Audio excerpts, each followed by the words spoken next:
I am open and receptive to all good. Do that with me for a minute. I am open and receptive to all good. How does that feel? Does it really feel wonderful for everybody? Too often, you know, we sit, and people come to me and want to get prosperity and things like this, and I see them sitting like this. And I think, how are we going to let it in? How are we going to let it in? And this is such a wonderful symbolic gesture. I am open and receptive to all good. Not a little bit, not just some, but all good. You know, when you do something like this, the universe notices. The universe notices. Okay, this is going to be a nice question and answer session. I'll talk a little bit and we'll do some questions and see where you are and see what your stuck points are in prosperity. Because a lot of people think that prosperity is just money. But really, there's many, many other things that come under this auspices of prosperity. There's time and love and success and joy and comfort and beauty and wisdom and good health and money. You know, you can be very poor in time. If you feel really rushed all the time and always pressured, you have poverty in your time. But if you feel that you have all the time in the world and that whatever you want to finish, you'll get done and it will all happen, then you're really prosperous in time. And what about success? You know, if you feel that it's really way beyond your reach, then you're never going to get it. But if you feel that you can be successful, whatever that means to you, then that's wonderful. That's prosperity. Comfort. How many of you are prosperous in comfort? Or do you live lives that are really very uncomfortable and hard and tight? Wisdom. Do you have prosperity in wisdom? Do you feel that all the wisdom in the universe is available to you? Or do you think, oh, I'm just me and I don't know very much and, you know, I can't figure things out? If you feel that you're really connected with the universe and you really trust that part of you that's inside, then you can be absolutely prosperous in the abundance of wisdom. And what about love? Do you feel that you have an abundance of love? Or are you very poor in love? Is there just a little bit of it in your life? How about joy? Do you feel you're really prosperous and have an abundance of joy? Or is that something you just allow yourself a little bit of now and then? And you really are very poor in joy. And then what about beauty? Do you see beauty everywhere? Do you allow yourself to experience an abundance of beauty? And what about good health? Do you have no health? Is there very little? Are you poor in good health? Or are you prosperous and do you have an abundance of good health? And of course there's money then. There's money too. You know, what do you let yourself have? Are you poor in money or do you have an abundance of it? I like to use that image a lot, the ocean, standing in front of the ocean with a container in your hand. You know, and you're there and you have this container, but what is it? Is it a thimble with a hole in it? Is it a small cracked cup? Is it a mug? Is it a vase? Is it a quart jar or a pail or a bucket or a wash tub? Or do you have a pipeline? And remember, no matter how... A pipeline. Run it right in. But no matter how much you have, whatever your container it is, and no matter how much you're taking from the ocean of life, and even though we're all standing there, we're not robbing each other, and there's plenty for everyone, and no matter how much we take, there is no way we're going to run that ocean dry. It's absolutely impossible. And if you can see yourself standing at the ocean of life in the same way, and remember the container that you have is your consciousness, and you can always change your consciousness. And it doesn't matter if you came from poverty, doesn't matter where you came from, and it doesn't even matter what your parents' beliefs were, or if they came from the Depression, or whatever, because it's your consciousness and what you're choosing to think and believe about prosperity and your ability to deserve it is what's going to create it for you. See, it has nothing to do with getting. People always think, oh, I want to get this or I want to get this. It's really allowing yourself to accept. which is a different concept. When you're not having something that you want, it's because on some level you're not allowing yourself to accept it. But you see, life is here for us. It's here for us, and it's here to support us in every way. But remember, what we give out, we get back. So if we're stingy with life, then life will be stingy with us. It's just that simple. If we steal from life, life will steal from us. And you know, department stores are not fair game.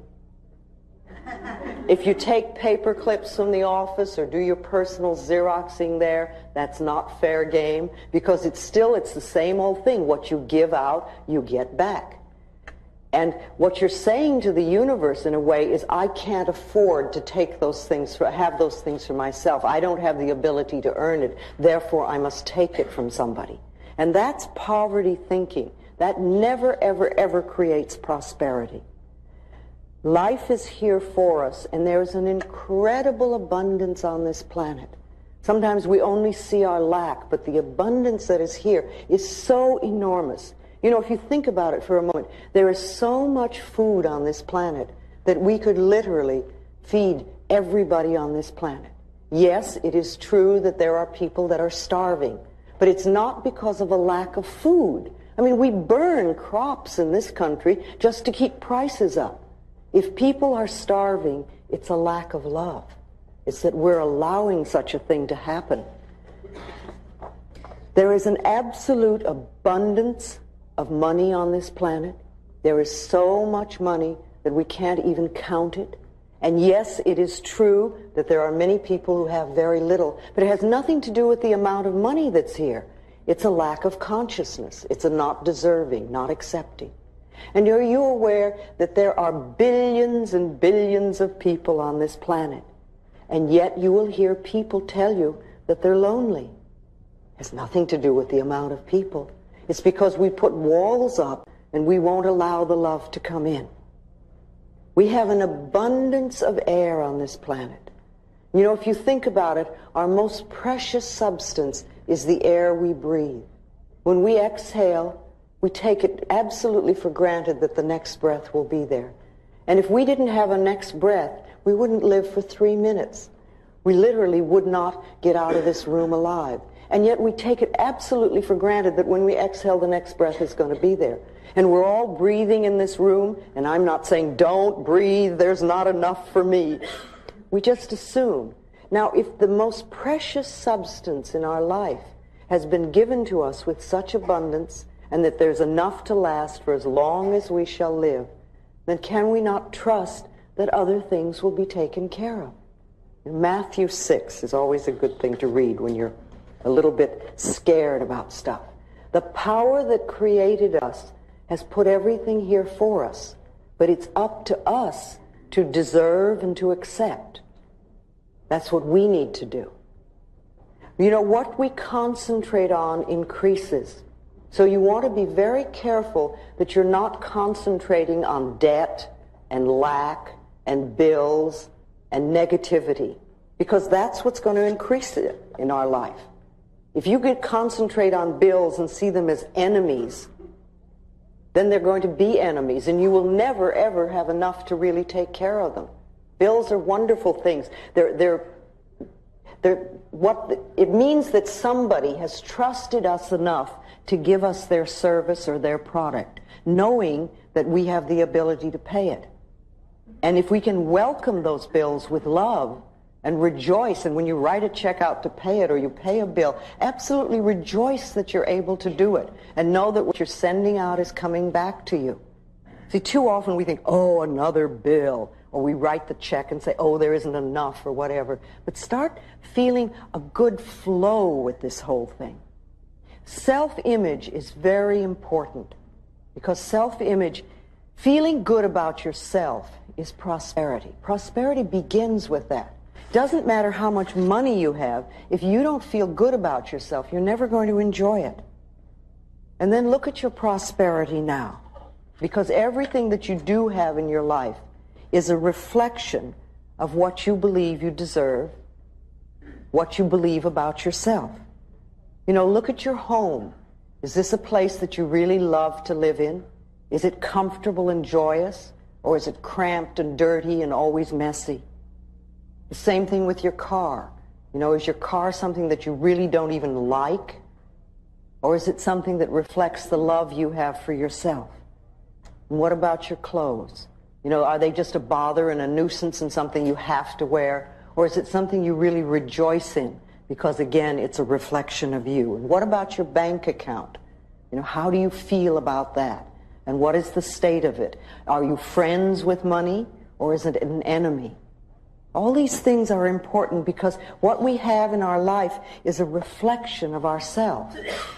But remember, no matter where we are or whatever is happening, it's a reflection of ourselves, but it's only a thought, and a thought can be changed.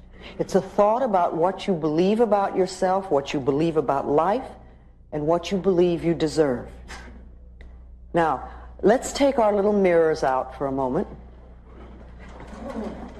Our precious little mirrors that are so wonderful. How many people here do mirror work on a daily basis? Well, a few. How many people have never done mirror work? All right, well, you're in for an interesting experience. The reason I like mirrors so much is that they really move you through stuck places because they reflect to you almost instantly what your beliefs are that are against you. Okay, let's look into the mirror for a moment. Look into your eyes and just say to yourself, my biggest fear about money is...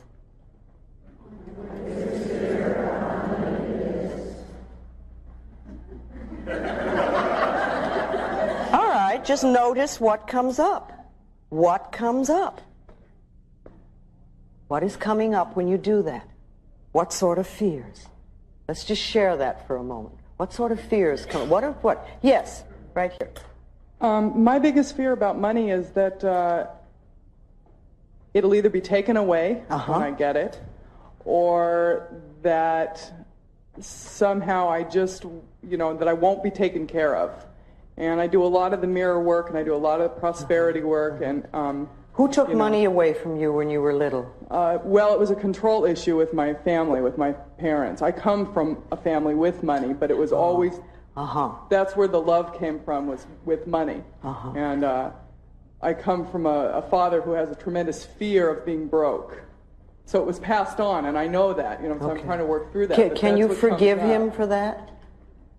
It's a tough one. I'm trying to, but it's a hard one. Yes, but you see, your freedom with money is tied into it, not his. And he was doing the best he could coming from where he came from. And he probably was raised in a way that he was manipulated through guilt. So he manipulated you that way with money. So it's interesting that you came to this planet to learn stuff about money, and you had a lot of it. Because a lot of people need to learn their money lessons and they have nothing. No, this is a big lesson. It's been put in front of me time and time again, so I'm real aware of it. It's just when I start working through it, I get physical anxiety pains, I have panic attacks, all kinds of stuff. I'm have you ever gone through a period in your life where you had no money? No, I've never. No, it has not happened to me because when I'm pushed up against it, I work, I earn a good living, and it's always been provided. I mean, the evidence... So you can take care of yourself. Yeah, and the evidence that it's not going to be there, that's just my own fear, because it has always been provided. I've always been able to pay my bills and have nice clothes and live in a nice place. So your barrier, your issue really is fear. And not trusting. Yeah. Who is it you're not trusting? Are you not trusting your father, or you're not trusting yourself? I'm not trusting myself. And yet your track record is very good. Yeah, only over the past, year and a half is really when I was turned loose to take care of myself, and that's, of course, when I have a feeling that you could take $5 and live a whole month very well. I have to question. No, I think you have enough resources. That you're a very clever, very bright person, and you would work it out. You could probably start out with no money, but I'd say $5 just to get you started. Well. And then, and you could live a whole month without it. Remember, money is a means of exchange. It has no meaning in itself. We give it so much meaning. Okay, so your fear is that you won't be taken care of and it's going to be taken from you. Yeah. And you see where it's coming from. All right, let's have a couple more. Yes, right here.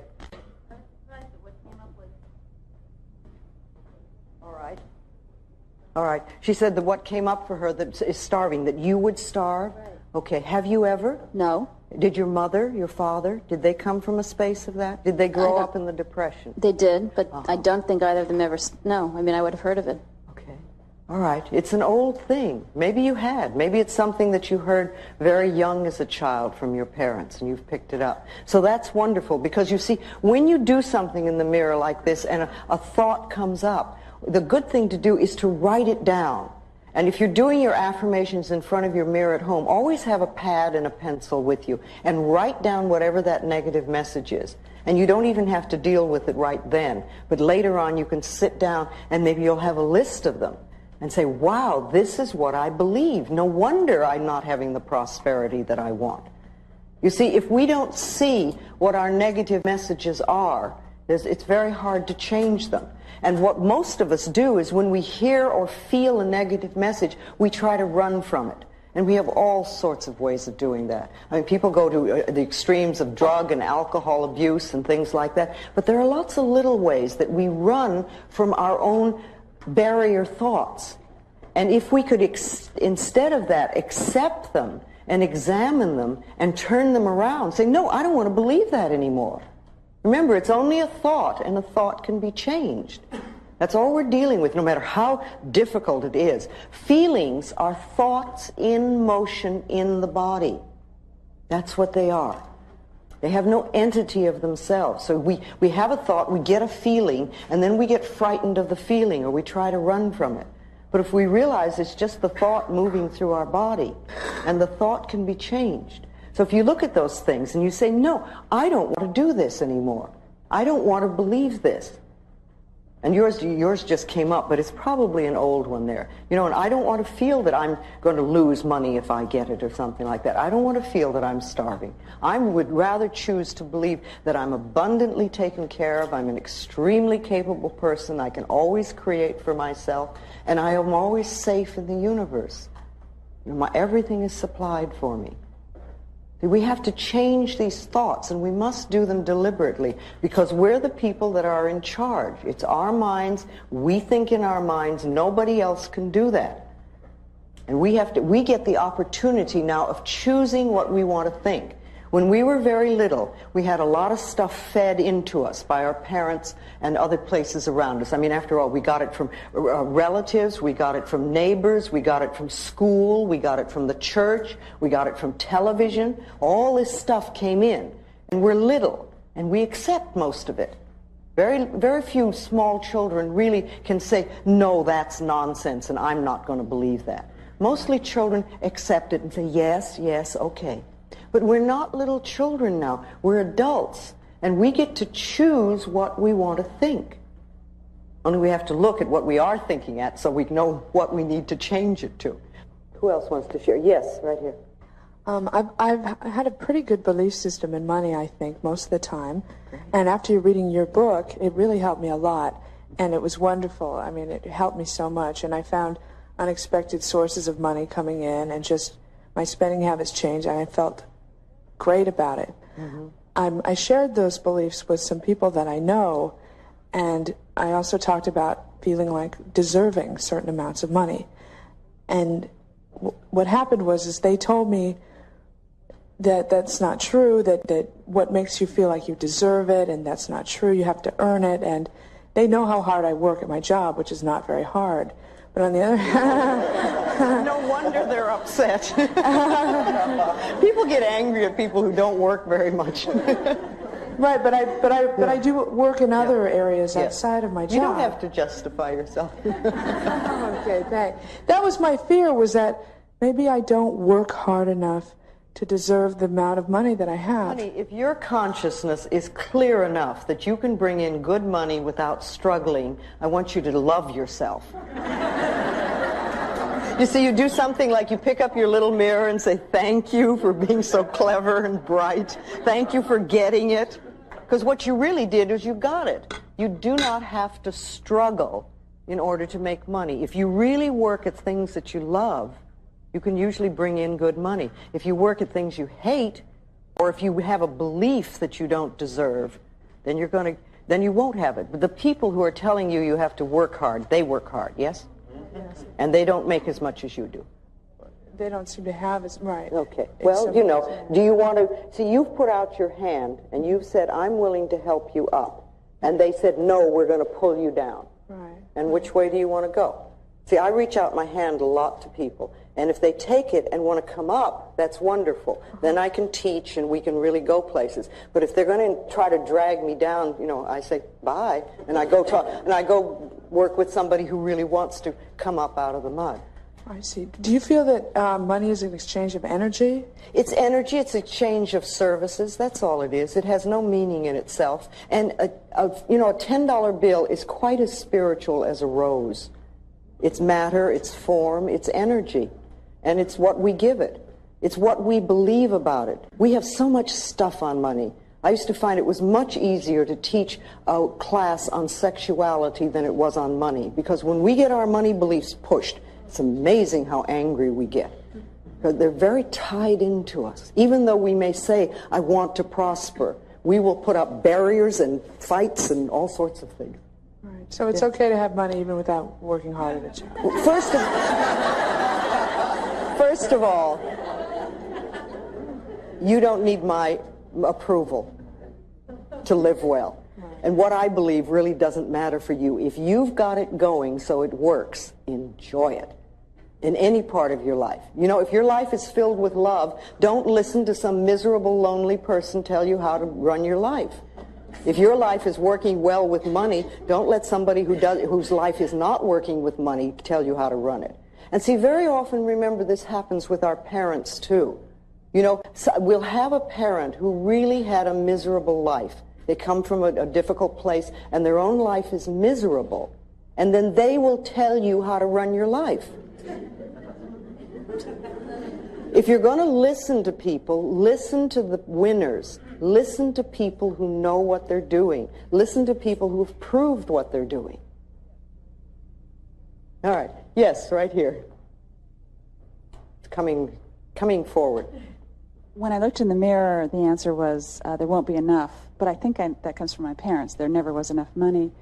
But when you were growing up, there wasn't enough to take care of everything. Right. Okay. There was, but there wasn't. But the real problem is my uncle has loads of money, and he treated people very badly. So how do I reconcile Well, what difference does it make? There are people that are poor that treat people badly. It has nothing to do with money. Well, it does in my psyche, unfortunately. Now, the thing, you see, you said when you grew up there was never enough. Right. That doesn't mean there's not enough money. That only means that there wasn't enough money in your family. Right. But it has nothing to do with the abundance of money that's around. And your uncle, as I said before, prosperity to me begins with feeling good about yourself. Because when you really feel good about yourself, you're prosperous, even if you don't have much money. So the people who are nasty and mean are always people who haven't the faintest idea of how to love themselves. And what they're doing is expressing their own pain. Oh. All right, let's talk a little bit more. Yes. All right, right back here. We're coming back and forth, and then I'm... Okay. Hi.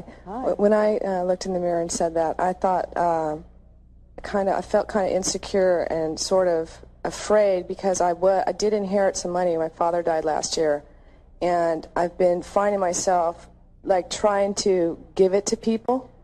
Okay. And I mean, I gave my mother $2,000. I gave my sister $1,000. What did you give yourself? I kept some money for myself, and but it's just I think it's a fear. Like, I don't deserve it, and I'm not good enough to have this. Well, you may have some guilt about your father, too. You know, and feeling that you're getting money from him when perhaps there were things you needed to clean up with him, and you didn't get a chance to. So it's like, I don't deserve it, and I better get rid of it.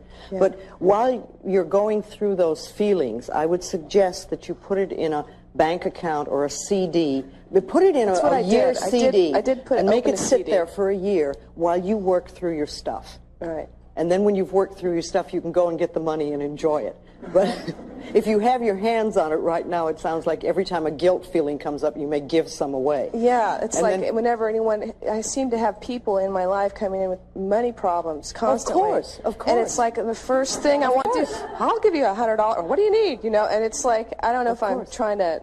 No, you see, they're coming to you because you're feeling the guilt about the money. Okay. If it wasn't, they probably wouldn't even mention that they had money problems to you.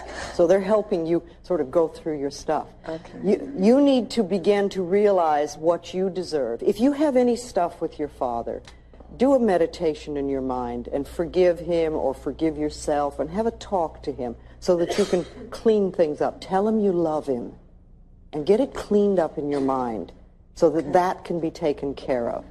Then you can then move from that step into deserving for yourself, that you deserve, and that remember, money problems or lack or having money is by right of consciousness. It's what we believe we deserve. And giving somebody money does not solve their problems, ever.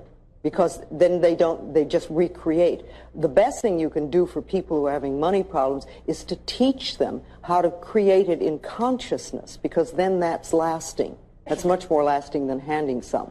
But you can give, I mean, obviously we all give some money away at times, but don't give it away because you feel guilty. Because remember, people will say, you know, oh, well, I have to help people. But you're a people too. You are somebody. You're worth loving and you're worth prospering. You know, I like to think that we have a cosmic bank account, all of us. It's like a cosmic bank account. And we can put in deposits of affirmations, of positive thoughts, of believing we deserve. And we can eliminate the debts, the negative debts and negative thoughts and negative beliefs. We can take those out. And the more that you put in wonderful experiences and wonderful thoughts into your cosmic bank account, the more you will take out big dividends. Remember, your consciousness is the best bank account that you can have. What you do up here is far more important than what you do just in a bank account. Loving yourself pays enormous dividends. Enormous dividends. I know lots of people get upset because they say they're on a fixed income. But remember, who fixed it? Who fixed it? And it's a thing of consciousness. It can be changed. We want to realize that where we are is the totality of possibilities. Not a little bit, but the totality of possibilities. And all things are possible.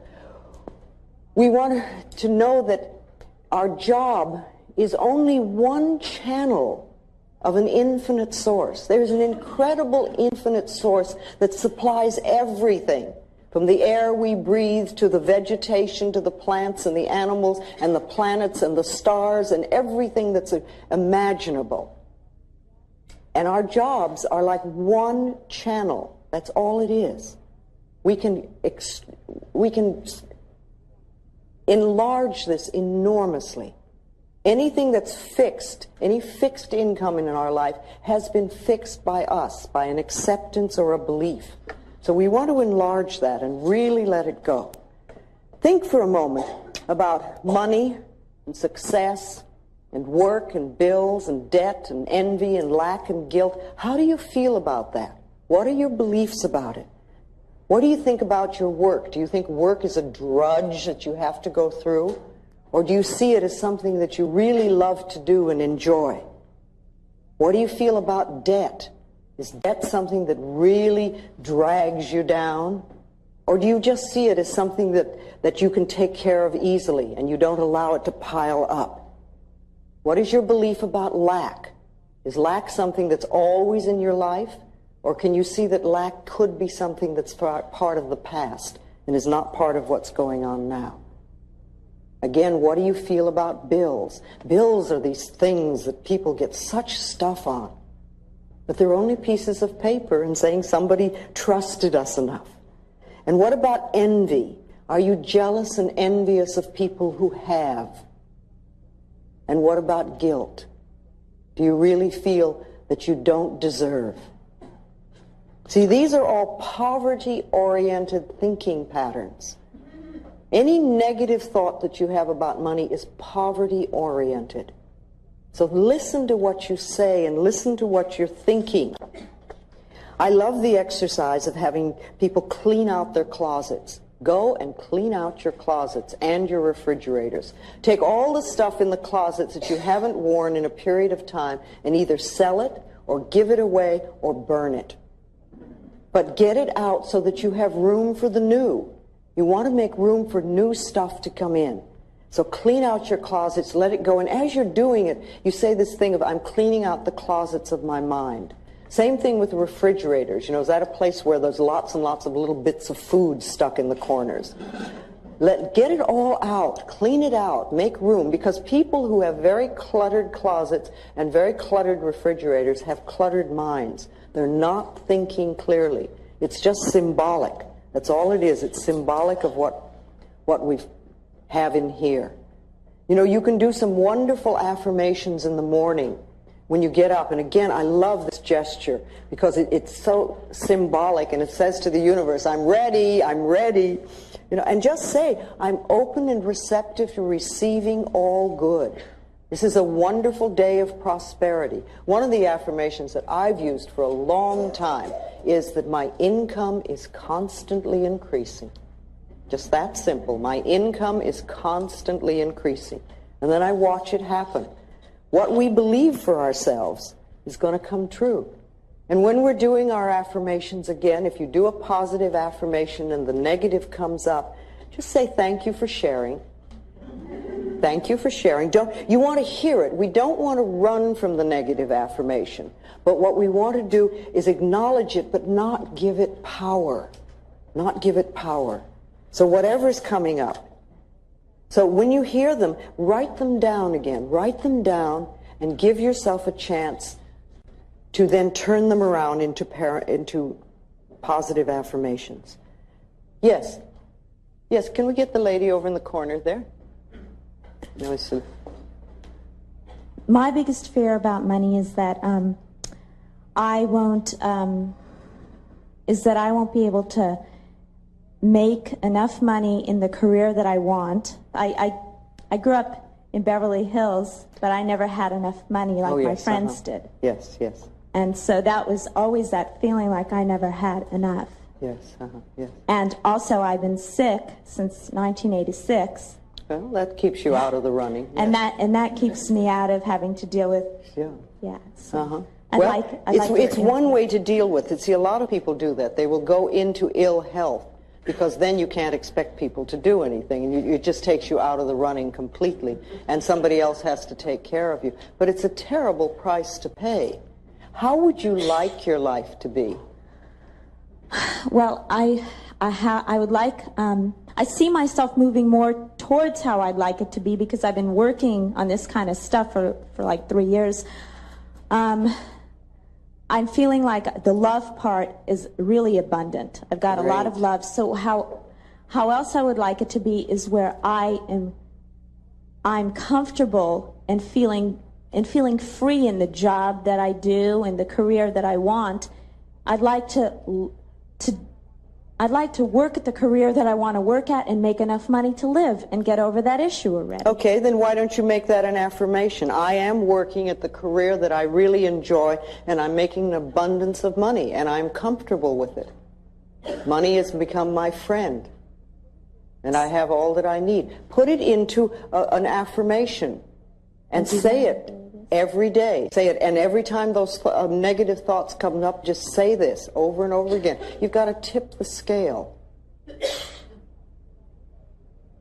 So you believe that if I say that on a daily basis, those thoughts will really begin to change, and I believe it because if you're willing to let go of them, if you're willing to let go of them, if you really want to hold on to them, then it won't work. And what do you do when you're not doing that affirmation?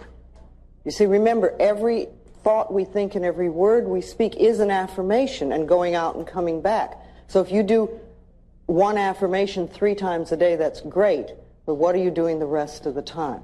That's what's important. I love myself. I'm willing to go beyond my past. I am the only person who chooses my thoughts now. You know, I work in a career that I really enjoy. I'm earning good money. I'm comfortable with it. I release the limitations of my parents. I let them go. You've got part of your life working nicely now, so you know, work on this now. You'll get it. Again, remember, our parents had lots and lots of beliefs about money, and we picked up a great deal of it. So what were your parents' beliefs? It's another good thing to sit down and write down, make a list. What did my parents believe about money? And write it all down, and then look at it and say, am I choosing to believe that now? I like to use the word choice and choosing in lots of the questions that I ask myself, because I want to make sure that I understand that I am choosing to do what I'm doing. I don't have to do it. It's a choice. So do I choose to believe what they believe, or would I like to believe something else? Again, we want to go beyond our parents' limitations. And I think many of us had parents that grew up in the Depression, and for them there was a lot of fear, but we're not there now. We're not there now. If you want to change your job, first of all, if you say, I hate this job, it is not going to get you what you want. All you're going to do is take dissatisfaction with you into the next job. What I like to tell people to do if they want to change a job, first of all, is bless this current job with love. Put a lot of love into it. Thank it for being there when you wanted it, when it was there, when you first got it. And know that you're now passing it on to somebody else that will love it and will probably do an even better job than you're doing. Then, in that state, then open yourself to a wonderful new position. Know that there are people out there that are looking for exactly what you have to offer, and that you're being brought together on the checkerboard of life. I love that image of here you go, oh, hi, there you are. But you know, it's been happening like this for a while. And that you're working somewhere that uses your talents and abilities. You're being fulfilled. You're working with and for people that you love and that love you, and you're earning a good income. And it's in a beautiful location. You know, put it all in, and with that sort of atmosphere, then you can attract something wonderful to you. It's the same thing with an apartment or a home. If you want to move from where you are, don't run around saying, oh, I hate this apartment. Because you're not going to find something you really love, or if you do find something nice, you're going to find this awful dissatisfaction in it right away because you're taking your consciousness. When you moved to your apartment, it was wonderful. So put love into it and say, thank you for being here for me. We really had a good time, and now it's time for me to move on. And I know somebody else wonderful is going to come and live here. And then I'm opening myself to a wonderful new place to live in the perfect location, you know, with lots of light and sun and air. If that's important to you, it's very important to me. And put in everything that you want, and always add, at a price I can easily afford. At a price I can easily afford. Don't limit yourself, and don't put something on there. Put it at a price I can easily afford. Then it's amazing what can come in. That is exactly what you want. Same thing with a car. If you want to leave the car that you have, if you want a new one, put love into it. Thank it for being there for you. And say, I'm moving on now. I'm moving to a wonderful new car. And I know somebody else will love you. The more you can do that, the better it is. The better it is. Yes, right here. I've been very prosperous in my life. Good. And I have a hard time opening up my arms and saying I'm willing to accept more prosperity because I have these fears that something terrible is going to happen. Okay, was that a family thing? Family and life experiences. Okay. So fear and safety have a lot of meaning. Okay, so if you're like this, you're a lot safer. Yeah, symbolically. I really became aware of it when you went to throw open your arms, and I got really fearful, like, okay, all right, experience it. All right. And I don't know what to do to... I have also a fear about, with an affirmation, do I deny some part of myself? Or is there will I, everybody experiences denial and things like that. Will I use an affirmation to hide myself? I don't know. You might. I don't know whether you will or not. But an affirmation really is like planting a seed in the ground. And an affirmation, remember, it usually doesn't feel true to begin with, because if it were a truth, you wouldn't need to do an affirmation. What you're trying to do is to create something that you didn't have before. And you're putting a seed in the ground, a new seed. And when you put the seed in the ground, you don't get instant whatever. What you get is a seed in the ground, and you have to nurture it. Now, to want something new in your life is not to deny what you have, unless you're releasing something. And then you don't have to deny it, but you can say, I'm letting it go because it no longer serves me. And now I want to create this new in my life and start the new affirmation going. And remember, if you have had experiences in your life that are not comfortable, on some level they're mirrors of you. We don't always like to hear that, but everything in our life is a mirror of us. So if something's happening out there that's not comfortable, we have to look inside and say, how are we creating it? What is it about me, or what is it within me that believes that I deserve this experience? Because otherwise we wouldn't bring it to us. So perhaps, I would say that perhaps a little more loving yourself would help.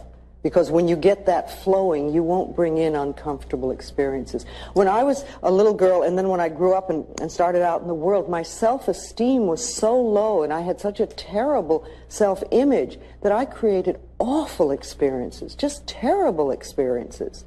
And that continued until gradually I learned how to use your mind, and that loving yourself is the way to bring good things into your life. And then my experiences changed.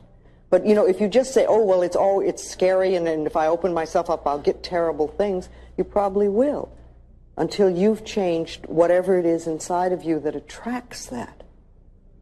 And that can... Yes.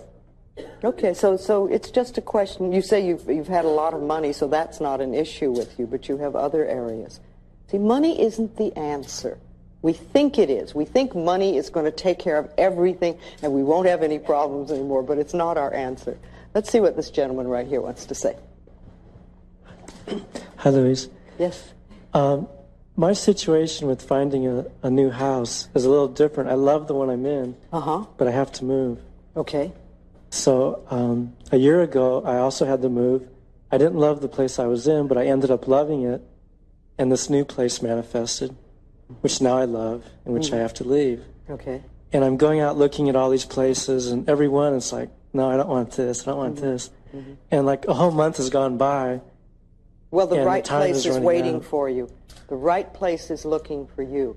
Now, you know that you can find a wonderful place. And just know and affirm that the power within you that got you the other place, or the other places, will bring the new one in. And you know it's the perfect place. And it's coming to you in a delightful, surprising manner.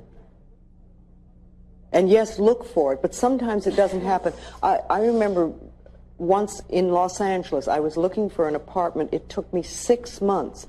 And when I was looking, I couldn't believe the junk that I was seeing. I kept saying, this is Los Angeles. It's filled with wonderful apartments. Where are they? All I could see was junky apartments that I wouldn't consider. And it took me 6 months. And then when I found the one that I wanted, it was magnificent. And the thing was that the building was being built. And I couldn't get it because it wasn't built yet. And when it was built, it was waiting for me. And sometimes that happens. You know, you look for something and you're not finding, and you're not finding, and you're not finding. There's a reason for that. Now, you know that you're going to get a wonderful place. Thank you for your support. You'll keep knowing that you always live in a wonderful place, that it's easy for you to find homes, and you always have a wonderful place to live. Make that your personal law. The other thing that I like, and I used this for years, was that I always have good relationships with my landlords. Because that's something that makes life a lot nicer. Yes. Let's do this gentleman over here. Thank you. I'm pretty well blessed with friends and joy, but like the other gentleman, I freelance, and so I get very well supported by the people around me, but that tends to make me feel very guilty because I can't reciprocate. Okay.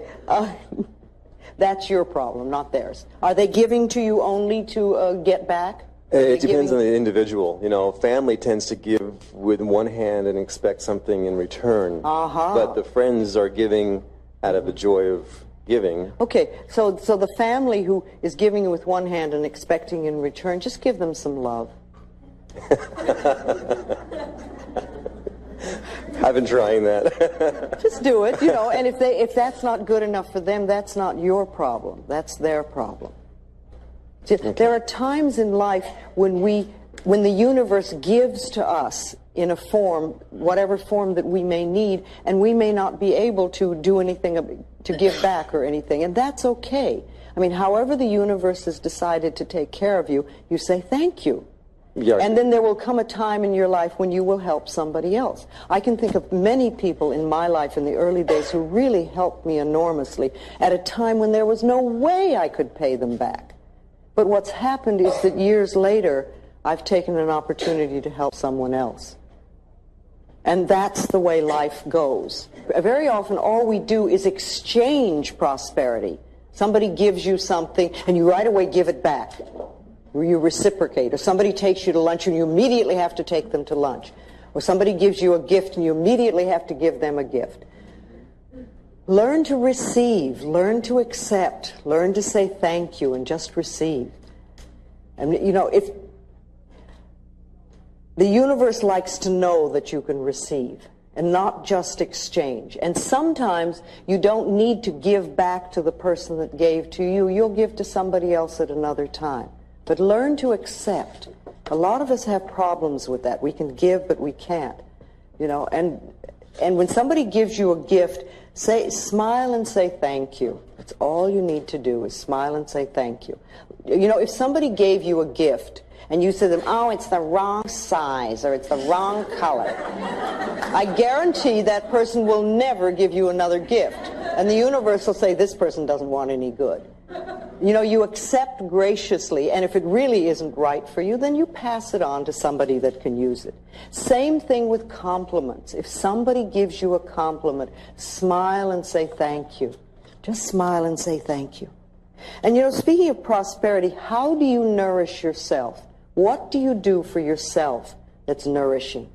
What do you do to make yourself feel good, to take care of yourself, to make sure that you're in superb health, to make sure that you have lots of loving friends around you? What do you do? Do you take time to nourish yourself?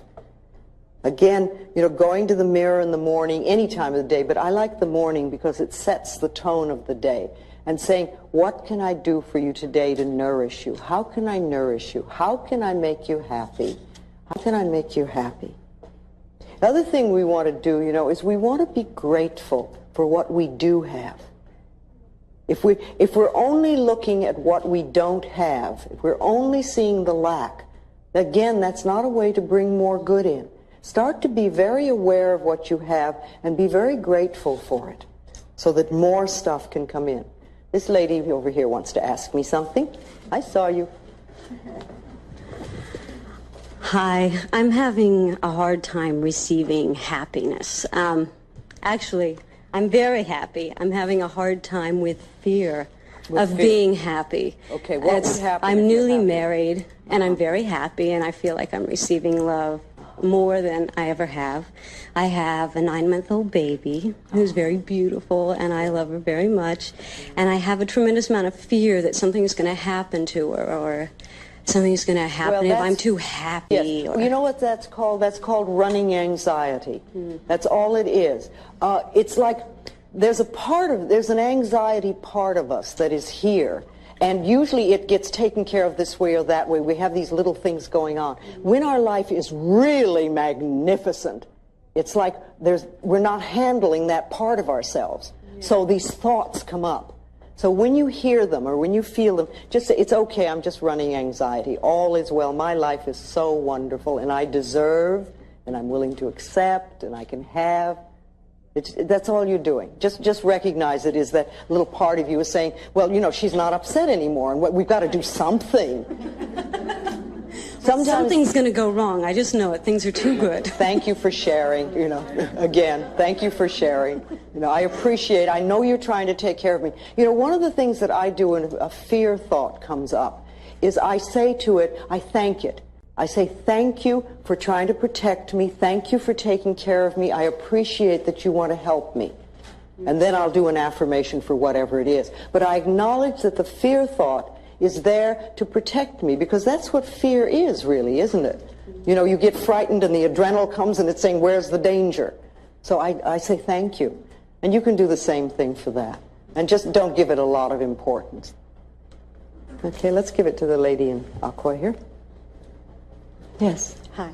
I've read a lot of your books, and I'm really trying to practice learning and applying what I'm getting out of the books. But when I looked into the mirror, I expected to have the fear of not having enough money. But what came to me was a fear of having the money. And I sat here and thought about that. My family did keep playing these old tapes. We were poverty and welfare children. And it was always, well, rich people are no good, or they're selfish, or they're whatever, and on and so on now and if you have money, you're going to be no good. Oh, yeah, and you should never have a credit card. And what's really funny is I have a credit card, and I always sabotage myself with my credit cards. I always manage to have enough money to pay the rent and buy my food. And if I start making too much money or becoming too successful, I will sabotage myself so that I only provide enough money to meet my needs and not my wants. Well, then I started putting out these affirmations of it's okay to accept and to have things. And yesterday I was driving down the street and I really had a strong need for a vacuum cleaner and a typewriter. And those are like so unrelated, but I turned up the wrong street, and sitting on the corner was a vacuum cleaner that had a sign on it that said, free, it runs, take me. I stopped the car, and I got out of the car, and sitting next to the vacuum cleaner on the ground was a typewriter. There was a little Jewish man that was standing in the driveway, and I said, excuse me, are these yours? And he said, no, dear, they're yours. I have had them for so long, I don't use them. The maid has her own vacuum cleaner. You take them and use them well. And I smiled and said, thank you.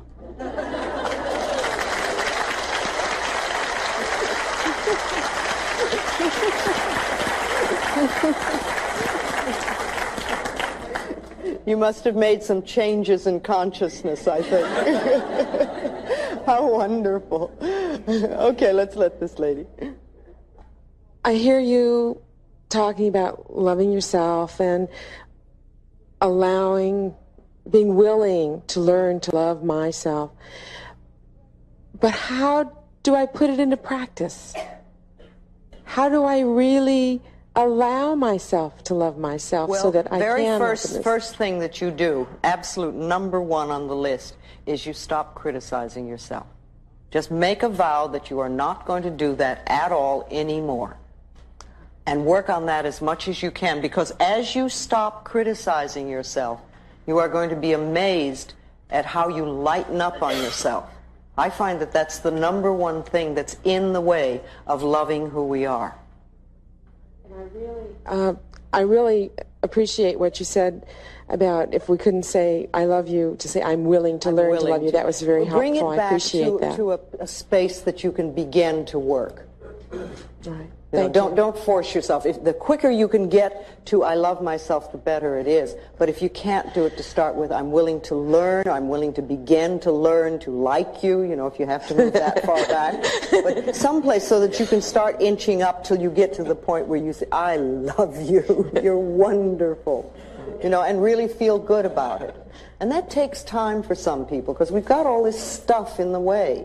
And when we get to the point where we can really do that, it's amazing the wonderful stuff that happens in our lives.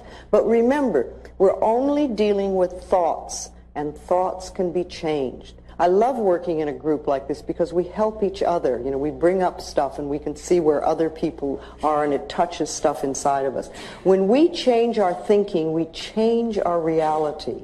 That's just that simple. So let's know some positive things for ourselves. We are open and receptive to wonderful new ideas. We allow prosperity to enter our lives on a level that has never entered before. We deserve the best, and we are willing to accept. Our income is constantly increasing. We move away from poverty thinking into prosperity thinking. We love ourselves. We rejoice in who we are, and we know that life is here for us and will supply us with everything that we need. We move from success to success, from joy to joy, and from abundance to abundance. We are one with the power that created us, and we express for ourselves the greatness that we are. We are divine, magnificent expressions of life, and we are open and receptive to all good. And so it is. Thank you very much.